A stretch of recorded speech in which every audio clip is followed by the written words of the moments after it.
bienvenidos a esta enseñanza. Usted se alegrará en los siguientes minutos porque la exposición de la palabra de Dios alumbra. La explicación de ella da entendimiento a los sencillos.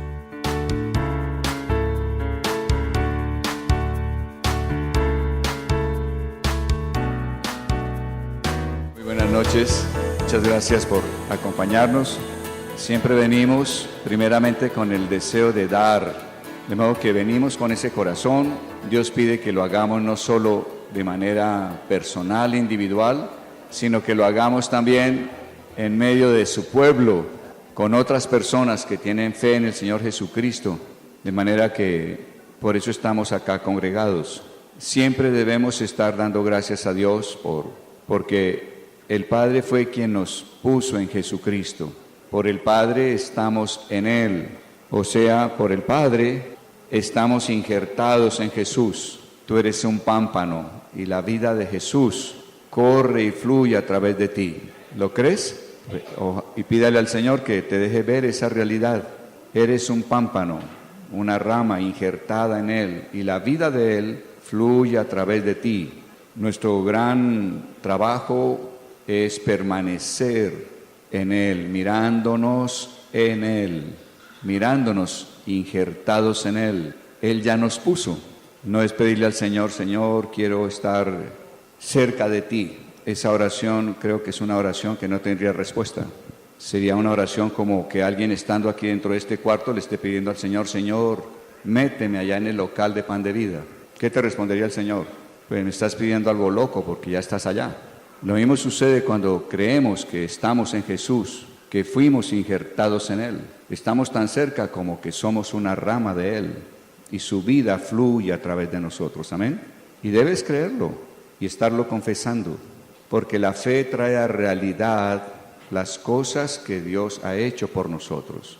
La fe trae a realidad. Y cuando tú estás agradeciendo, Señor, gracias, soy un pámpano y estoy injertado en ti. ¿Por qué estás injertado? ¿Porque eres bueno? No. ¿Porque has mejorado? Tampoco. ¿Porque estás intentando hacer las cosas de otra manera? Tampoco. Tú estás injertado en Jesucristo porque el Padre lo hizo. Por Él estamos en Cristo. Es un regalo que Él te dio. Y ahí comienza la recepción del amor de Dios, cuando creemos que por Él estamos en Cristo. Dios quiso hacerlo así. Te amó de esa manera. Me amó de esa manera. Ahora, ¿qué hace el enemigo? El enemigo siempre buscará que te mires separado de Él, que te consideres, sí, yo realmente no caminé muy bien en mi vida, hice cosas terribles, quién sabe si he orado poco para estar cerca al Señor. Bueno, el diablo ya te ganó. ¿Por qué? Porque no estás permaneciendo en Él. Ahora, el Señor Jesús dijo, permaneced en mí y yo en vosotros. O sea, la vida de Jesús es la parte que Él hará. El yo en vosotros es algo que Jesús hará. Pero la parte tuya, ¿cuál es? Permanecer en Él. Y si tú permaneces en Él, entonces Él hará la otra parte y su vida estará manifestándose a través tuyo. Créelo y permanece ahí. Ahora vas a tener N circunstancias de familia, económicas, de relación, de tantas cosas, siempre usadas por el enemigo para que te sientas separado de Él. Toda la salvación de Dios será nuestra si tú permaneces en Él. En esa fe fui injertado por el Padre, de su puro amor. Y gracias, Señor. Lo creo. Lo que haya que limpiar, lo limpiará. Lo que haya que destruir de mí, lo destruirás. Lo que tengas que quitar, quitarás. Lo que tengas que poner, lo pondrás. Yo estoy injertado en ti. Entonces tenemos por qué darle gracias a Dios. O sea, la mayor bendición fue haber sido puestos en Jesús. Por eso es que decimos que tenemos su salvación, tenemos su vida, tenemos su espíritu, tenemos oídos de Él para nuestras oraciones, tenemos respuestas a nuestras oraciones. Estamos en Él, injertados no solo en su muerte, sino que permanecimos injertados en Él para su resurrección. Entonces, la vida de resurrección dependerá de que tú sepas permanecer en Él. Y el enemigo siempre tratará de que te mires separado de Él. ¿De acuerdo? Eso tienes que entenderlo y usarlo y darle gracias a Dios. Mirándote siempre en Él, injertado en Él, puesto los ojos en Jesús. Pero no Él allá y yo aquí. Yo veo mis ojos puestos en Jesús como aquel en quien estoy injertado. Entonces, tenemos de que darle gracias a Dios. Muy bien, gracias Señor. Nunca pienses que estás repitiendo y repitiendo. El apóstol Pablo enseña algo que debemos entender. Y allá en Romanos 10, él dice que si confesamos con nuestra boca que Jesucristo es el Señor y creemos en nuestro corazón que Dios le levantó de entre los muertos, hay una íntima unión entre confesar y creer con el corazón.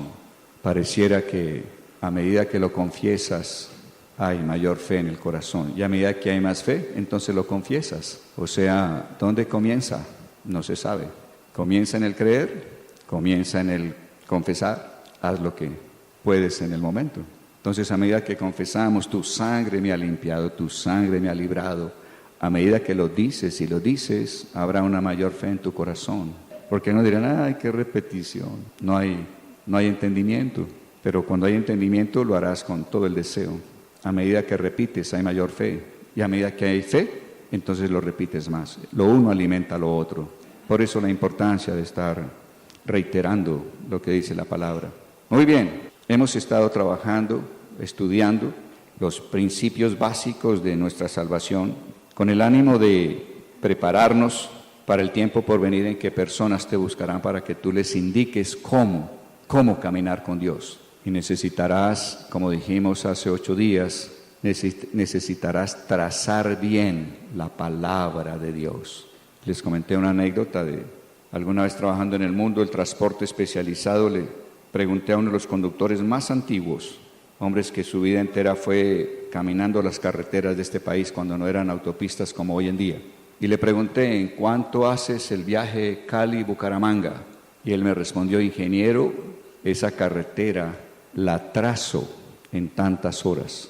Trazar implicaba que él dibujaba cada curva y se ceñía exactamente a la carretera, ¿no? Si no se ciñe, se sale. Y Dios creo que necesita hombres y mujeres que tracen bien la palabra de Dios, que dibujemos exactamente lo que Él dice. Y ese es el plan, ese es el ánimo, de que en este tiempo estemos revisando cuáles son los fundamentos de la salvación, con profundidad, con simplicidad, pero con un entendimiento real dado por el Espíritu Santo. En ese estudio comenzamos por entender que cuando Dios se acerca a nosotros, los seres humanos, Él quiere primero que nos pongamos de acuerdo para comenzar una relación. Y lo primero en lo que hay que estar de acuerdo con Dios es que en nosotros hay una raíz mala. Y eso golpea al ser adámico, al hombre que es según el primer Adán. Porque el Señor dice, en ustedes hay una raíz mala, una raíz de pecado. O sea, Dios comienza por hablarnos de una raíz, pero el ser humano inmediatamente le responde a Dios, no mirando la raíz, que es lo que Dios desea que miremos. El ser humano mira son los frutos de su vida. Y entonces le responde a Dios, sí, yo he hecho cosas malas, pero yo en sí mismo no soy tan malo. Ya no estás de acuerdo con Dios. Dios está hablando de la raíz mala y tú estás hablando de frutos malos. Estás hablando de una cosa diferente a la que Dios está hablándote. Y es tan increíble el aferrarse que tiene el ser humano. Por tanto tiempo que hemos vivido sin Dios, nos aferramos a las obras, a lo que hemos hecho. Y por eso siempre apuntamos a las obras, tanto para comenzar a hablar con Dios como cuando queremos cambiar. Entonces decimos, yo voy a ser mejor persona. Yo voy a cambiar mis actuaciones, voy a cambiar mi forma de actuar, mi forma de obrar. Y creemos que cambiando los frutos, si pudiéramos, estamos mejorando el problema de la raíz.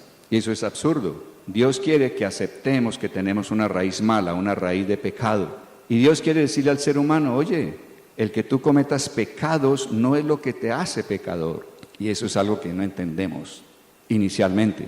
Pero Dios viene a decirnos, óyeme, tú no eres pecador por las cosas malas que haces. Los pecados que cometes no es lo que te hace pecador. Los pecados que cometes son la evidencia de que ya eres pecador.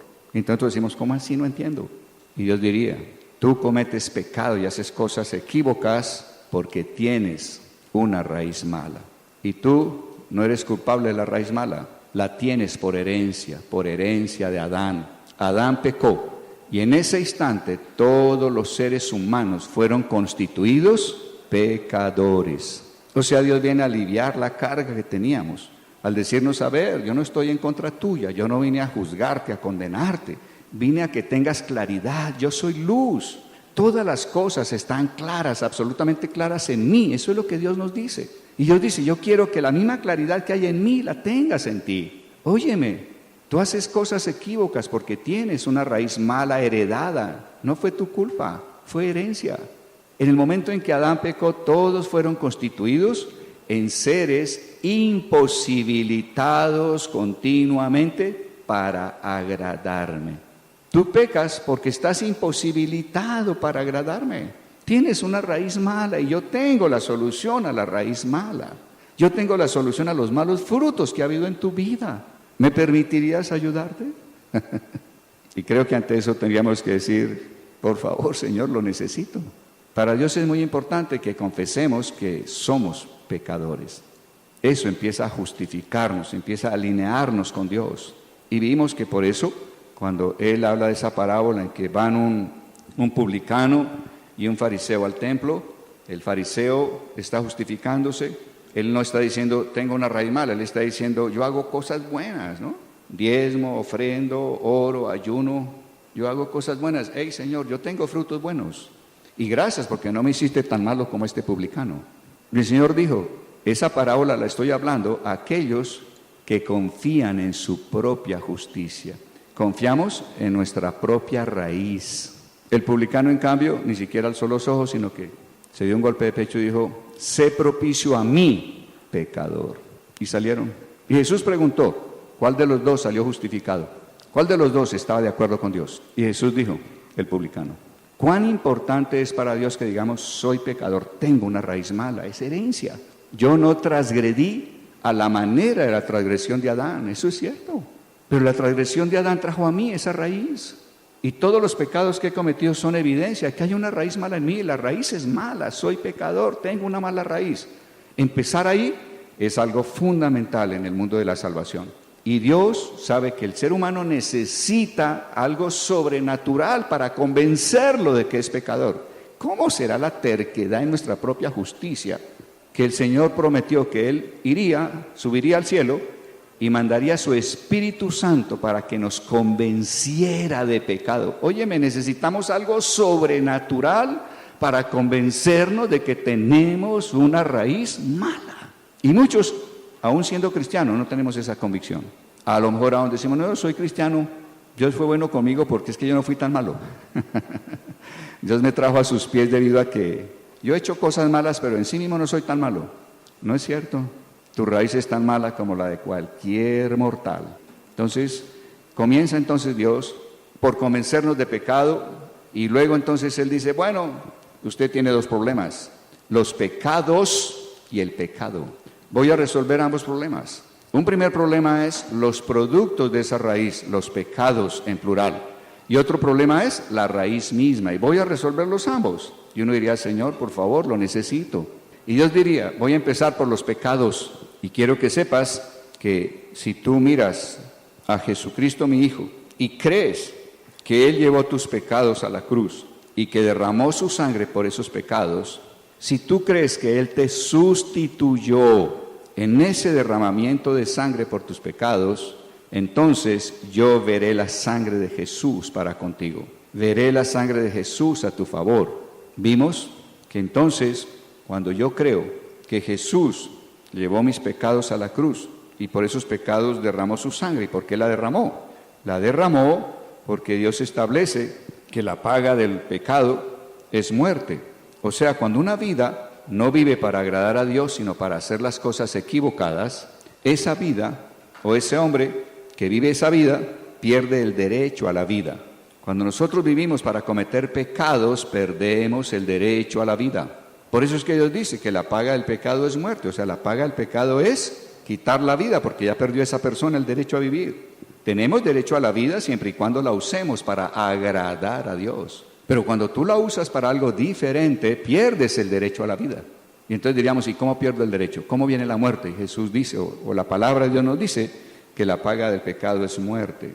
Y dice que la vida está en la sangre.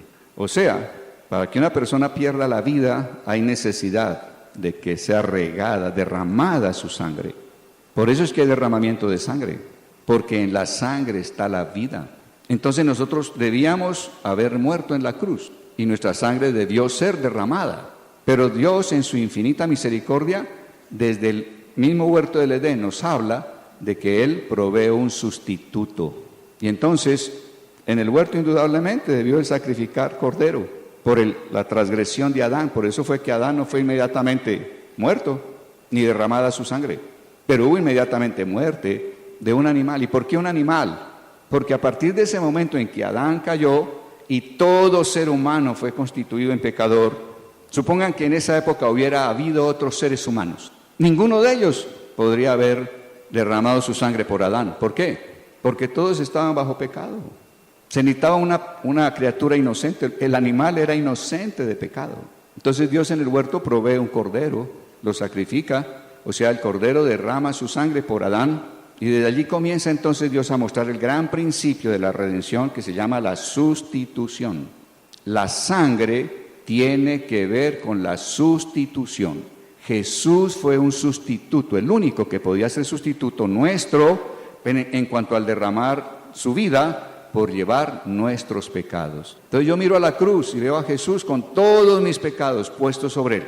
Y Dios diciendo, ok, por esos pecados pierde el derecho a la vida. La vida tiene que ser derramada y la vida está en la sangre. Entonces que se derrame la sangre de ese hombre. Y observen que el derramamiento de sangre comienza antes de la cruz. Cuando a Él le ponen la corona de espinas, ¿está en la cruz o está antes de la cruz? ¿Dónde? El derramamiento comenzó antes de la cruz. Cuando le dan los 39 azotes, ¿estaba en la cruz o antes de la cruz? Antes, ¿no? Cuando lo abofetean, le rompen la cara con palos, ¿estaba en la cruz o antes de la cruz? Antes. Cuando le arrancan la barba, ¿fue en la cruz o antes de la cruz? Antes. ¿Cuándo fue el derramamiento de la sangre? Ahí comenzó la redención. Por eso la palabra en Romanos, del capítulo 1 al capítulo 5, nos habla de pecados en plural y nos habla de sangre. Esos 5 capítulos solo hablan de eso, porque Dios está mostrándonos cómo resolvió la primera porción del problema del ser humano, que eran sus pecados. Y entonces, si yo creo que Él derramó su sangre por mis pecados, entonces la sangre efectúa 3 grandes operaciones. Una operación es hacia Dios. Primeramente, Dios exigía que la sangre le fuera presentada y Él vería la sangre. Era un requisito de Dios, que la sangre le fuera presentada porque Él necesitaba ver la sangre. Entonces, Jesús, como sumo sacerdote, Él sube al cielo. ¿Y por qué como sumo sacerdote? ¿En qué momento fue hecho sumo sacerdote? Fue hecho sumo sacerdote en esas horas en que fue juzgado. Caifás era el sumo sacerdote. Cuando ustedes leen la palabra en Levíticos, el manto del sumo sacerdote tenía un refuerzo en el cuello para que no se rompiera. Porque cuando era rasgado el manto del sumo sacerdote, el sumo sacerdote debía morir. Pero Caifás, mientras están juzgando a Jesús, llega el momento en que él, ¿qué hace? Rasga sus vestiduras. En ese instante, él mismo dejó de ser sumo sacerdote para que el sumo sacerdocio lo asumiera Jesucristo y pudiera él ser quien se ofrecía. Él era el sumo sacerdote, pero también era la víctima. Precioso, ¿no? Y él entonces, como sumo sacerdote, presenta su sangre al Padre. Acuérdense que en el Antiguo Testamento hay 2 figuras muy importantes que muestran eso. En una, vemos que cuando el pueblo de Israel va a salir de Egipto y está sacrificando la noche anterior el Cordero de Pascua, una imagen, una sombra de lo que sería Jesucristo como el Cordero de Dios, Dios ordena que la sangre del Cordero pinte el dintel y las columnas de la puerta por fuera de la casa. No se pintaban por dentro con la sangre la puerta, porque la sangre no era para que la vieran los que estaban dentro de la casa, la sangre era para que la viera primeramente Dios. Igualmente, en el día de expiación, que es solo una vez al año, era el día en que el sumo sacerdote ingresaba al lugar santísimo. ¿Y qué hacía el sumo sacerdote? Ese día había un gran sacrificio, todo el pueblo podía ver el sacrificio ahí en el altar del sacrificio, y el sacerdote luego tomaba la sangre y el sacerdote sumo solo ingresaba al lugar santísimo y derramaba la sangre sobre el propiciatorio. O sea, presentaba la sangre a Dios. pero era algo, una transacción entre el sumo sacerdote y Dios, no estábamos nosotros. ¿Por qué? Porque Dios exigía que la sangre le fuera presentada. Dios exigía que Él viera la sangre. Entonces la sangre tiene un primer trabajo hacia Dios. ¿Y cuál es? La sangre expía y propicia. Expiar significa que satisface las demandas de la justicia de Dios. La justicia de Dios que demandaba, la sangre debía ser derramada si esa vida vivía para el pecado. Entonces, la sangre de Jesús es primeramente para Dios, porque Dios le da ese valor a la sangre. La sangre no vale por el sentimiento que tú tengas. La sangre no vale por el valor que tú le des. La sangre vale es por el valor que Dios le da, punto. Y vamos a tomar ese valor que Él le da a la sangre. Si el Señor dice, yo veré la sangre, diremos, Señor, Jesús se presentó ante ti y te llevó la sangre de Él. Tú viste y ves la sangre de Jesús. Entonces, Jesús al presentar su sangre expía los pecados nuestros. Pero además de eso, propicia a Dios. O sea, propiciar es que hay una buena voluntad en Dios. Y Dios entonces en esa buena voluntad, ¿ahora qué hace? Ahora sí empieza el efecto de Dios sobre nosotros. En esa buena voluntad, en esa propiciación, Dios quita, perdona todos nuestros pecados. O sea, sobre ti no hay ningún cargo. Eres absuelto. No hay cargo sobre ti, eres libre. El ser libre de todos los pecados, la palabra también lo llama redención. Y hay 4 principios básicos para poder redimir en la palabra de Dios. Los vamos a ver más adelante. El primer principio es, solo podía redimir un familiar. Solo un familiar podía redimir a otro. Y entonces vemos a través de la Biblia que hay un principio allá escondido en algo que no habíamos visto. La Biblia muestra en el Antiguo Testamento una serie de familias, de hombres de Dios, cuyas esposas tienen gemelos. Y antes del parto sale la mano de uno de ellos. 3, 4 veces se repite en la Biblia eso. Y entonces las personas dicen, wow, la mano de ese es el primero que van a hacer, y le ponían una cinta roja. Y sorpresa, él no era el que nacía primero, él era el segundo. Había otro que era mayor, pero había algo interesante. El mayor servía al menor. Entonces uno dice, ¿qué está pasando ahí? ¿Por qué Dios repite eso? Dios estaba mostrando que había un principio. Aunque Adán parecía que había nacido primero, detrás de la creación de Adán, ¿quién estaba? Jesús. ¿Y quién serviría? ¿Quién serviría al mayor que era Jesús realmente? Adán, el ser humano. Entonces, por eso es que Adán solo podía ser redimido por Cristo, porque Adán y Cristo son los únicos que tienen naturaleza divina en la Biblia. ¿Adán tuvo papá de carne y hueso? No. ¿Adán tuvo mamá de carne y hueso? No. ¿Quién creó a Adán? Dios. Adán era divino. ¿Quién creó a Jesús? Jesús era divino. Por eso es que solo Jesús podía redimir la raza adámica. Por eso Jesús se llama el último Adán. Por eso Adán se llama el primer hombre y Jesús se llama el segundo hombre en la Biblia. Entonces, Jesús es quien tiene que derramar su sangre porque Él es el familiar de naturaleza divina con Adán. Ningún otro ser humano, todos los demás teníamos papá y mamá de carne y hueso. No teníamos origen divino, pero Adán tenía origen divino, Jesús tenía origen divino y solo un familiar, Jesús, podía redimir a su familiar. Solo Jesús podía redimir a Adán. Son cosas preciosas. Segundo requisito para la redención, debía tener los recursos para redimir y no tener ninguna necesidad.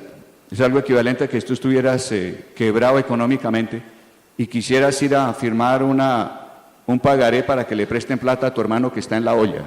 Pues esa firma tuya no sirve para nada. ¿Por qué? Porque estás más quebrado que tu hermano, estás igualmente necesitado.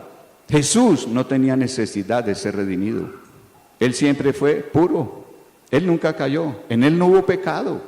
Entonces, 1, Él era familiar. 2, Él tenía la capacidad y no tenía necesidad para ser redimido. 3, debía querer redimir. Yo podría ser familiar y tener los requisitos para redimir a otro que estaba en problemas. Pero si yo no quería, no lo redimía. Pero Jesús quiso redimirnos, por eso Él se ofreció a sí mismo.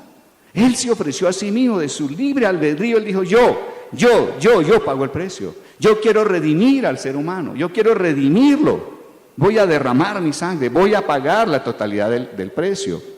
Entonces, por eso Jesús fue a la cruz y derramó su sangre. Entonces vemos que Él está derramando su sangre para poder quitar nuestros pecados. Ese quitar pecados, ese poder salvarnos de la sentencia que había sobre nosotros por todos los pecados, a eso se llama también redención.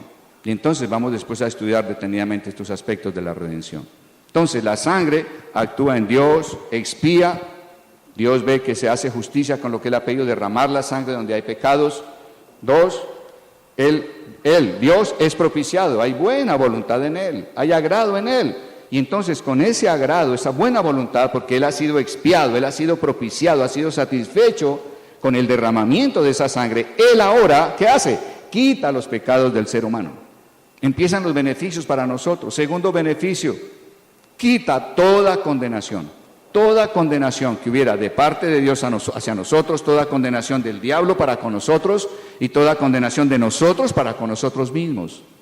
Él quita eso. ¿Y debido a qué? Al precio que Dios le da a la sangre de su Hijo. Entonces la sangre es valiosa para nosotros por el valor que Dios le dio.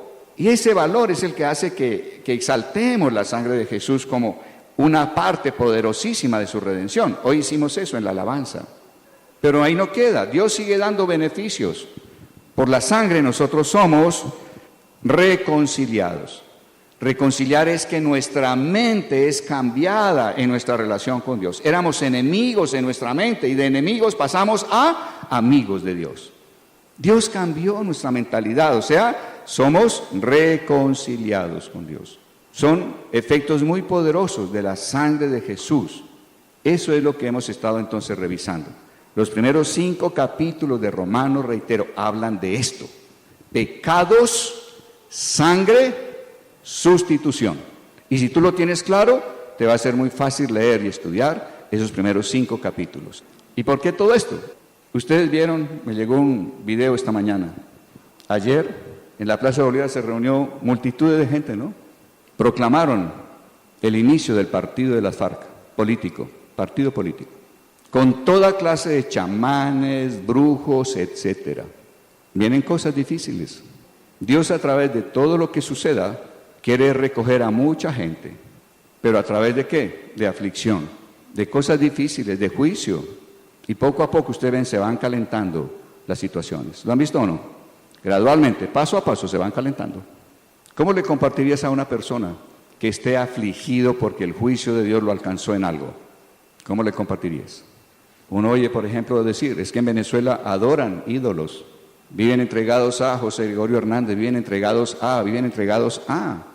A una persona así le diríamos, wow, el juicio de Dios te alcanzó. ¿Y sabes por qué? Dios es un Dios santo. Y cuando nuestra vida se dedicó a pecados, a adorar criaturas en lugar del Creador, a hacer lo que no es correcto, ¿sabes? En los ojos de Dios no merecemos tener vida. No merecemos.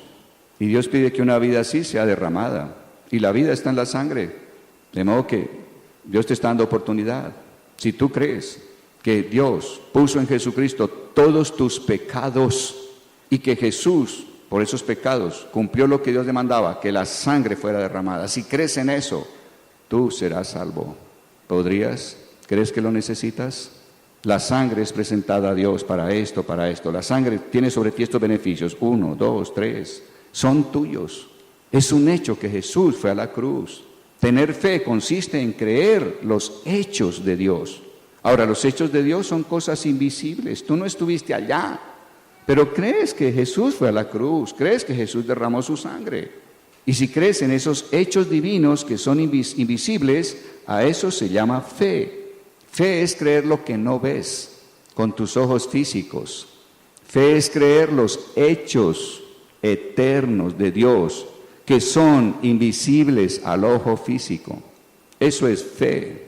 Entonces decirle a esta persona, si tú crees que fue un hecho que Jesús fue a la cruz, llevó tus pecados y su sangre fue derramada porque era lo que Dios exigía, si tú crees en ello, tú serás salvo. Dios te redime, Dios te compra, Dios te hace suyo. ¿Crees eso? y le estás compartiendo el Evangelio de una manera adecuada. Estás hablándole de cómo es esa obra de salvación. Entonces, hacia allá vamos y a eso estamos preparándonos. Pídele a Dios que abra tus ojos para que puedas ver en el Espíritu estas verdades, estos hechos de Dios. La fe necesita algo a que aferrarse y la fe se aferra a los principios, a los hechos de Dios, a los hechos de Dios. La fe se aferra a esos hechos y entonces el Espíritu Santo puede volver esos hechos una experiencia en tu vida. El Espíritu quiere traer a realidad aquello a lo que tu fe se aferra. ¿A qué se aferra tu fe? Eso es lo que Dios traerá como realidad a tu vida. Entonces pidámosle que abra nuestros ojos a estos hechos de la salvación de Él. ¿Listos? Leo. Título de la lección de hoy se llama La obra triple de la sangre de Cristo. Hacia Dios, hacia el acusador. El pecado que entró como desobediencia produjo 3 efectos. 1. Separación entre Dios y el hombre. Dios no puede tener comunión con el hombre porque los pecados de éste se lo impiden a Dios. Porque los pecados del hombre se lo impiden a Dios. Isaías 59:2 lo dice, y vuestros pecados han hecho que oculte de vosotros su rostro para no oíros. Segundo efecto del pecado. Los pecados dan lugar en el hombre a un sentido de culpa, por el cual cuando la conciencia despierta, el hombre confiesa, Padre, he pecado contra el cielo y contra ti, tal como lo hizo el hijo pródigo, allá Lucas 15:18. O sea, debido a esa conciencia que tenemos de que hemos hecho cosas equivocadas, que podemos decir, yo pecador. Los pecados, recuerde, son evidencia de que la raíz es mala. Tercer efecto. El pecado provee a Satanás motivo para que nos acuse ante Dios. Y el sentido de culpa en nosotros le provee motivo para que nos acuse en el corazón a nosotros mismos.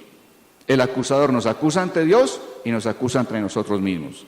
El diablo es llamado el acusador de los hermanos, Apocalipsis 2:10, porque dice, tú has pecado. Y él acusa eso con toda la frecuencia que le permitas. Para volvernos al propósito de Dios, ¿cuál es el propósito de Dios? Que vivas tu vida para agradar a Dios. Y recuerde, agradar a Dios no quiere decir que vive tu vida para un ministerio. Vive tu vida. ¿Cuál es tu vida? Hay quienes tienen vida de negocios, vida de, no sé, de viajero, vida de constructor, vida de médico, vida de modista, vida de allá. En tu vida estás dispuesta a hacer la voluntad de Dios. Entonces, algunos, esa voluntad la tenemos que llevar a cabo sirviendo dentro de la iglesia. Pero le recuerdo, en el pueblo de Israel el 8% de la población eran los levitas, o sea que solo el 8% vivía metido en el templo. Yo soy parte de ese 8%, tú eres parte del 92%. Porque muchas veces todos piensan que agradar a Dios es meterme de pastor, de profeta, de apóstol. No, no es así. Bueno, entonces dice acá, para volvernos al propósito, el Señor Jesús debía hacer algo acerca de los pecados, acerca de la conciencia de culpa y acerca de la acusación satánica contra nosotros. Según las Escrituras, la sangre de Cristo opera en 3 maneras: hacia Dios, hacia el hombre y hacia Satanás. Vamos a mirar la sangre operando hacia Dios. La sangre obra primeramente en Dios para que entremos nuevamente en relación con Él. La sangre obra primeramente. Por eso les preguntaba, ¿Él derramó su sangre en la cruz o antes de la cruz? O sea, para mí empezar a predicarle a alguien a través de la sangre creo que es el derecho cronológico de lo que Él mismo vivió. Porque muchas veces entramos predicando la cruz, la muerte, y cuando ya voy allá, no sé, terminando eso le hablo de sangre y queda la persona perdida. O sea, no entiendo, me perdí. Valderrama, me perdí. Si las personas honestas te dicen, me perdí. Él empezó derramando sangre. Y ahí es donde debe empezar tu prédica del Evangelio. Y lo que hace esa sangre. Bueno, pues, la sangre obra primeramente en Dios para que entremos nuevamente en relación con Él. Él perdona nuestros pecados para que no caigamos bajo juicio. Óigame, Él perdona nuestros pecados, dice acá, para que no caigamos bajo juicio. ¿Qué es lo que está aproximándose cada día más sobre la humanidad en la agenda de Dios? El juicio de Dios. El día grande y terrible de Dios. Grande para los que caminan de acuerdo a Dios. Terrible para los que no están caminando con Dios. Pero en medio de ese día terrible y de juicio, la gente va a buscar a Dios. ¿Y a través de quién va a buscar a Dios? De ti y de mí. y necesitamos estar preparados para poderles compartir correctamente.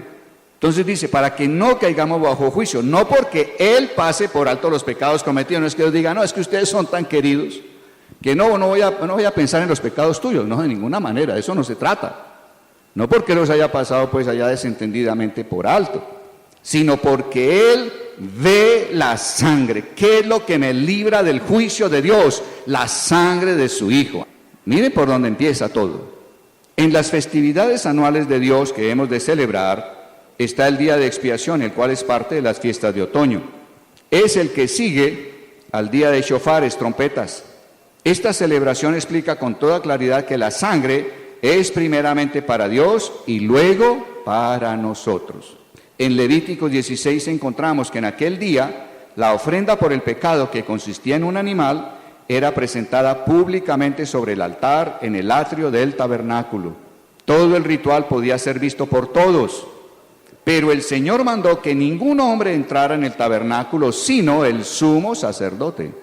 Recuerden que el altar del sacrificio estaba fuera de la tienda, fuera del tabernáculo. Estaba ya en el atrio, pero no adentro, donde estaba el lugar santo y el lugar santísimo. Dice acá entonces, en Levítico 16 encontramos que la víctima era presentada públicamente sobre el altar en el atrio del tabernáculo. Todo el ritual podía ser visto por todos, pero el Señor mandó que ningún hombre entrara en el tabernáculo, sino el sumo sacerdote. El sumo sacerdote, tomaba la sangre, entraba solo en el lugar santísimo y la esparcía sobre el propiciatorio para hacer expiación ante el Señor.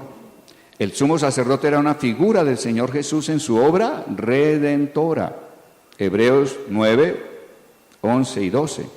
Esto indicaba que Jesús sería quien haría la obra de expiación y propiciación, y ninguno podía siquiera acercarse para entrar. El único acto era la presentación de la sangre a Dios como algo que Dios había aceptado y le satisfacía. Dios había aceptado. Para Dios era suficiente la sangre de Jesucristo.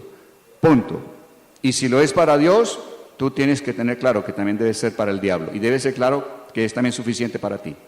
Era una transacción entre el sumo sacerdote y Dios en el lugar santísimo, lejos de los ojos de los hombres que habían de beneficiarse por ella. El Señor requería que la sangre fuera en primer lugar para Él. Entonces, qué bendición que Jesús haya subido y haya presentado su sangre. Es por eso que puedes creer en todos los beneficios. En Éxodo 12, verso 13, tenemos otra ilustración de que la sangre era para ser presentada a Dios, porque la sangre fue puesta en el dintel y en los postes de cada puerta, donde los que hacían fiesta y comían la carne del cordero dentro de la casa, no la verían. La sangre era colocada en la puerta hacia afuera, no hacia adentro. ¿Por qué? Porque la sangre era para que fuera vista por Dios, no por los que estaban dentro de la casa comiendo el cordero. Dios es quien demanda que la sangre le sea presentada para satisfacer su propia justicia, y es Él quien dice: veré la sangre y pasaré de vosotros. Algo que estableció Dios. Dios estableció: si veo la sangre, yo paso y no hago juicio. Si veo la sangre, si veo la sangre, si veo la sangre. Él la vio. Y tienes que aferrarte a ese hecho. Tu fe se aferra a los hechos divinos. Y el Espíritu Santo trae a realidad aquello de lo que tu fe se aferra. Si tu fe no está aferrada a nada, el Espíritu Santo no traerá a realidad nada en tu vida. Por eso Romanos en esos capítulos está hablando de que toda la justificación, toda la obra de la sangre es por fe. Es por fe. Fe es la certeza de lo que se espera, la convicción de lo que no se ve. ¿Qué es lo que no se ve? Los hechos eternos de Dios. Eso es lo que no se ve. Pero son hechos, sucedieron. Dios lo ha establecido. Porque a veces creen algunos, cuando leen esa definición de fe en Hebreos 11:1, dicen: fe es la certeza de lo que se espera, la convicción de lo que no se ve. O sea, lo que pueden interpretar es que la fe consiste en la convicción de algo que no existe. ¿Me estás oyendo bien? Hay quienes piensan que la fe es la convicción de algo que no existe. Eso no es fe. Fe es la convicción de lo que no se ve. ¿Y qué es lo que no se ve? Los hechos eternos de Dios. pero son hechos, sucedieron, son reales. Entonces la fe se aferra de los hechos de Dios. Y el Espíritu Santo trae a realidad, en tu experiencia, trae esos hechos de Dios que sean también para ti. Pero si tu fe no se aferra a los hechos de Dios, el Espíritu Santo no traerá ninguna realidad a tu vida. Por eso Pablo insiste en los primeros 5 capítulos. La fe es el requisito, es justificación por fe, es salvación por fe en la sangre. Y él está repitiendo durante 5 capítulos el mismo concepto. Y habla de fe, habla de fe, habla de fe. ¿Está cambiando tu concepto de fe? ¿Está cambiando tu concepto de fe? Si ahí me dicen, fe es la convicción de lo que no existe, yo diría, no me interesa la fe. Sería un bobo, perdónenme la expresión. ¿Cómo voy a creer en lo que no existe? La fe cree en lo que existe, visible o invisible, y la fe tiene que ver con lo invisible, los hechos de Dios. Yo quisiera que eso quedara hoy en tu mente y en tu corazón, porque cuando yo leo la palabra y leo en los evangelios que Jesús murió y siento que el Espíritu Santo me conmueve hasta lágrimas viendo a Jesús en la cruz, viendo derramar su sangre antes de ir a la cruz. Cuando estoy viendo, sintiendo todo eso, es el Espíritu Santo indicando, esto es realidad, esto es un hecho, tus ojos físicos no lo vieron, pero es un hecho de Dios. Y fe es la convicción de los hechos eternos de Dios. Aunque no los veas con tus ojos físicos, son hechos de Dios. Aférrate a ello. La fe tuya debe aferrarse a eso. Y cambia el concepto de fe. Pastor, ¿y entonces yo por qué creo cuando Dios me hace una promesa? Porque ahí no estoy hablando de un hecho, estoy hablando de palabras. Buena pregunta. La fe tiene que ver con hechos, con algo que en el pasado. La fe no tiene que ver con el futuro. Y entonces, ¿cómo creo una promesa? Ahí no me habla de hecho, está hablando de una promesa, Señor. ¿Cómo creo? ¿Qué es fe en una promesa? Fe en una promesa es, si tú me dices que Dios te lo dijo, en el momento que Dios lo dijo, es un hecho de Dios. Aférrate a ese hecho de Dios. Eso es fe. Qué bendito Dios que nos permite que la fe sea aferrándonos a hechos. ¿No les parecería muy difícil aferrarse a cosas que no existen? Es casi imposible o imposible. La sangre de Cristo satisface plenamente a Dios. Hemos de aceptar el valor que Dios le da, porque al hacerlo encontramos nuestra salvación. ¿Dónde encontrará una persona que busque de ti, que le guíes a andar con el Señor? ¿Dónde encontrará su salvación? Si le dejas ver el valor de la sangre. Comience por ahí y Dios va a honrarte. Ahora, pues eso tiene que ser una vivencia en ti, ¿o no? Si es una vivencia en ti, te queda muy fácil hablar de esto. Simplemente estarás contando tu historia. Porque observen que a medida que el Espíritu Santo trae a realidad las experiencias de Cristo a mi vida, realmente mis experiencias no son propias ni son mías.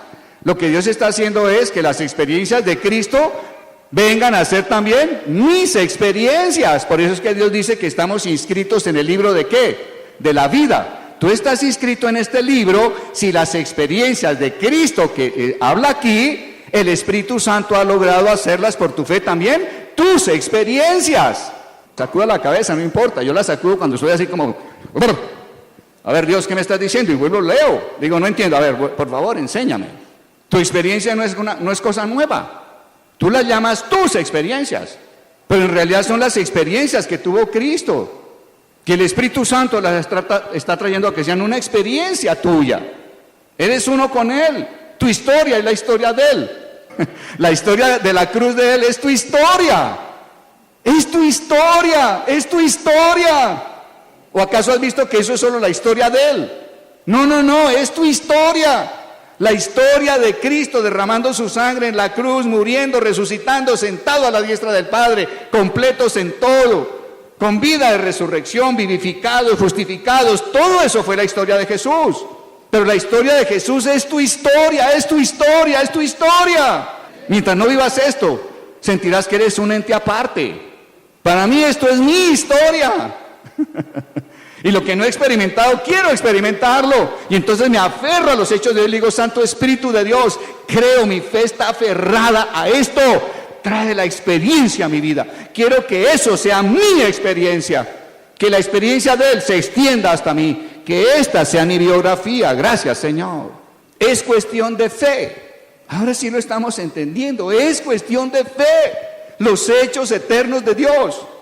Si Dios acepta la sangre como pago por nuestros pecados y como el precio de nuestra redención, entonces descansemos sabiendo que la deuda ha sido pagada. ¿Qué diremos? Oiga, Señor, gracias. Ahora, usted siente y piensa así, y hasta ahí Dios ya no te acusa. Dios dice, no, es que yo veo la sangre de mi hijo, yo no tengo nada contra ti. Porque hay personas que dicen, yo veo que la palabra dice que Dios perdonó todos mis pecados, y se le olvidaría alguno, de pronto el más grave, o por allá el más pequeñito le quedó, no, a él no se le quedó ninguno. ¿Por qué? Dios es luz.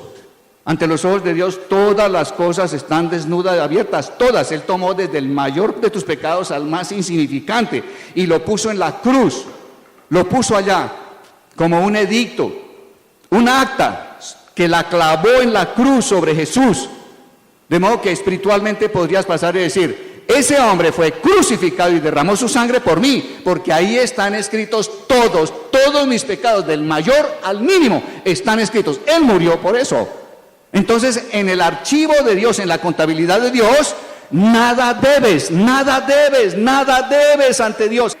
Pastor, pero entonces yo, ¿por qué a veces viene la memoria de tal pecado, de tal falta, de tal cosa? Qué buena pregunta. A tu memoria vienen esos pecados y esas faltas porque tú en tu conciencia guardas un duplicado. Aquí tengo contadoras. Entonces, el original de Dios está totalmente limpio contra ti, pero tu copia, la copia de tu conciencia sigue con los escritos. Entonces, ¿qué sucede? Te estás acusando a ti mismo y el diablo va a usar eso para decirte, ¿te das cuenta? Vos sos pecador. Mira, ahí estás acordándote de eso que hiciste. ¿De dónde vienes a decirme que tus pecados fueron perdonados? Y si usted no entiende esto, el diablo va a ganarle a usted. Porque usted dice, a ver, en los archivos de Dios todo fue eliminado. Dios limpió, borró, quitó todas las faltas que había contra mí. En el archivo de Dios es una realidad. Y si aquí hay algo, Padre, sí, yo hice eso, confieso, y pido que tu sangre, así como borró el archivo que tienes arriba, borre la copia que tengo aquí para que yo sea libre de ese pecado. Por eso es que tenemos que confesar pecados. Los confesamos no para que Dios pueda hacer lo suyo, sino para que Él pueda arreglar mi copia y mi copia llegue a coincidir con la copia de Él. Y el día que tu copia coincide con la de Él, oye, tu salvación estará resplandeciendo como antorcha en tu vida. Ahora, la familia muchas veces es la que Dios usa, o un hijo, un cónyuge, a decirte, no, pero usted hizo tal y tal cosa, usted en tal época, pum. ¿Qué tiene usted que hacer? Sí, yo hice cosas terribles, sí. ¿Qué más puedo hacer? Pues solo pedir que me perdones. ¿Qué otra alternativa tengo? No hay nada más. Lo que pasó, pasó y no puedo cambiarlo. ¿Esa es la respuesta? ¿Cuál es la respuesta? Todo eso que estás diciendo sucedió, pero te quiero decir, sucedió y fue quitado de sobre mí. La sangre de Cristo lo hizo. La sangre de Cristo lo hizo. La sangre de Cristo lo hizo por mí. La sangre de Cristo quiere hacerlo también por tus pecados. Entonces, en lugar de echarme a cuenta mis pecados, disfruta de lo que yo tengo ahora también. Disfruta que Él también quitó tus pecados. Amén. Y te quitas de encima al acusador. Que esto hay que vivirlo de manera práctica. Yo tuve épocas en que me enjuició hasta la misma familia. Yo les he comentado, alguna vez me citaron, mi mamá y mis hermanos. En la vida me habían citado a un concilio, pues ya me sentí en un concilio. A ver, Valderrama, ¿cómo es que usted hizo esto, y no es capaz de levantar cabeza, de hacer tal cosa? ¿Cómo es que te vas a morir de hambre montado aunque sea un carro de paletas, pero haga algo? Tienes que saber responder y estar firme en el valor de la sangre, firme. El diablo quiere moverte de ahí. El diablo quiere que te mires a ti mismo en lugar de estar mirando a la sangre, puesto los ojos en Jesús, el autor y consumador, puesto los ojos en las cosas de arriba, no en las de abajo. ¿Quién condenará a los que están en Cristo? Si Dios es el que justifica, mi familia no me justifica. Mi cónyuge, mis hijos, mis amigos no me justifican. ¿Me justificó quién? Dios. ¿Quién me condenará si Dios es el que justifica? ¿Quién me acusará si Jesús fue el que murió y murió por mí? Hay que estar firme en las cosas de arriba, en los hechos eternos. De lo contrario, el diablo te gana. La sangre de Cristo operando hacia el acusador. Entonces creo que hemos visto ya de qué se trata. La actividad estratégica de Satanás es la de acusar a los hermanos. Apocalipsis 2:10. Y el Señor le hace frente con su ministerio de sumo sacerdote por su propia sangre. ¡Wow! Esto a mí me impactó. El Señor Jesús como sumo sacerdote con su propia sangre enfrenta al acusador. Y espectacular, ¿no? Cuando usted dice, la sangre de Jesús, el Señor toma esa confesión y dice, es mío. A ver, el acusador es mío. No necesitas hacer nada, no hay problema. Estás creyendo en la sangre. Pero cuando tú le oyes al acusador todos sus argumentos y empieza a mirarte a ti fuera de la sangre, Dios no puede ayudarte. Cuando estás mirándote a ti, sí, yo fui pecador, hice cosas terribles, lo siento, perdón, nada más puedo hacer, lo que pasó, pasó, y no puedo devolverme. Cuando el acusador logra eso, lo que logró es que quites tu fe de la sangre. Y si quitas la fe en la sangre, el Señor no puede ayudarte ante el acusador, ¿te das cuenta? No puede, porque estás poniendo tu fe en el pecado y no en la sangre del Cordero. El diablo siempre buscará a través de la tribulación, la tentación, los pensamientos, los acusadores, la gente, etcétera. Siempre buscará que quites tus ojos de la sangre, que quites tu fe de la sangre. Y eres hombre a tierra. Estás vencido por las tinieblas. La actividad estratégica de Satanás es la de acusar a los hermanos. Y el Señor le hace frente con su ministerio de sumo sacerdote por su propia sangre. Hebreos 9:12. Dios en 1 de Juan 1:7 establece que la sangre de Jesucristo, su Hijo, nos limpia de todo pecado. Es decir, uno por uno. Él hizo la cuenta bien clara, de modo que no quedará nada.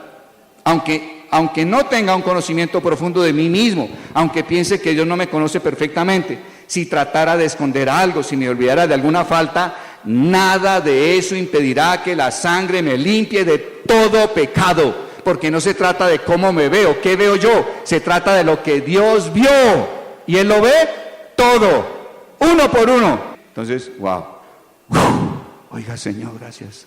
Hay quienes quedan pensando, ¿será que se me olvidó alguno? Y entonces ya perdió el descanso, ya no tiene paz. No, el Señor fue quien lo vio y lo hizo. Entonces, bendito sea Él. Nada de eso impedirá que la sangre me limpie de todo pecado, porque todas las cosas están desnudas y abiertas ante Dios, porque Él es luz, y yo también estoy en la luz. Yo fui injertado ¿en qué? En la luz.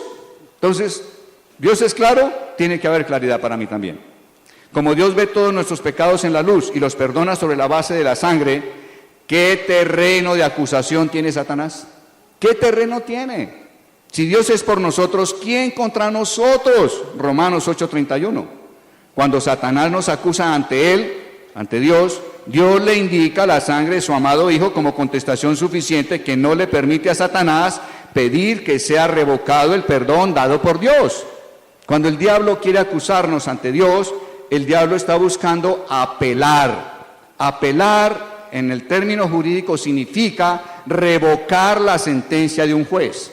Cuando el juez emitió juicio y la persona dice, no estoy de acuerdo con eso, ¿qué vamos a hacer, señor abogado defensor? Apelemos, ¿qué es apelar? Vamos a intentar echar para atrás la decisión de este juez, vamos a apelar. El diablo va a acusarte ante Dios a ver si Dios echa atrás la sentencia de que no hay ningún pecado que se te inculpe a ti.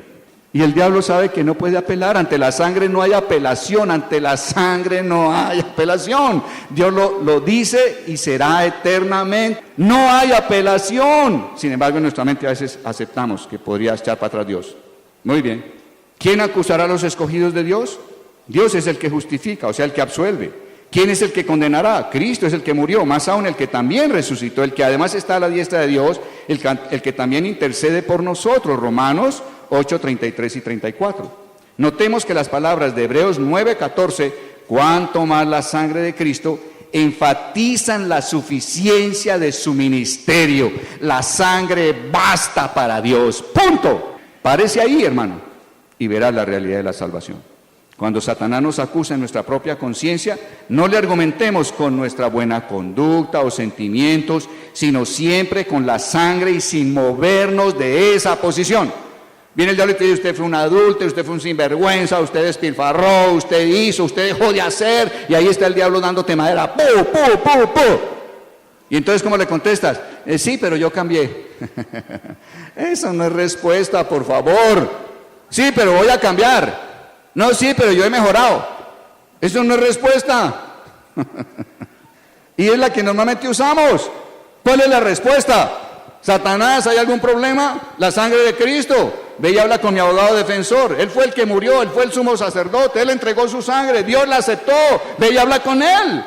No se trata de tu buen comportamiento, no se trata de que has mejorado, de que has cambiado, de eso no se trata. Cuando Satanás nos acusa en nuestra propia conciencia, no le argumentemos con nuestra buena conducta o sentimientos, sino siempre con la sangre y sin movernos de esta posición. Dios no puede estar a favor del hombre que acepta la acusación de Satanás, porque el tal no está confiando en la sangre. Cuando tú aceptas la acusación de Satanás, tú no estás confiando en la sangre, tienes más confianza en la acusación del diablo. Oye, la sangre tiene una importancia poderosísima para nuestras vidas. Alcemos nuestras manos y digámosle a nuestro Padre y Dios: Padre de gloria, gracias, gracias. Gracias por salvación tan grande.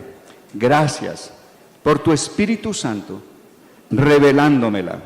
Dios de gloria, sigue abriendo mis ojos y que pueda identificar de manera completa la obra de Jesucristo. Padre de gloria, gracias. Gracias por el valor que das a la sangre de tu Hijo.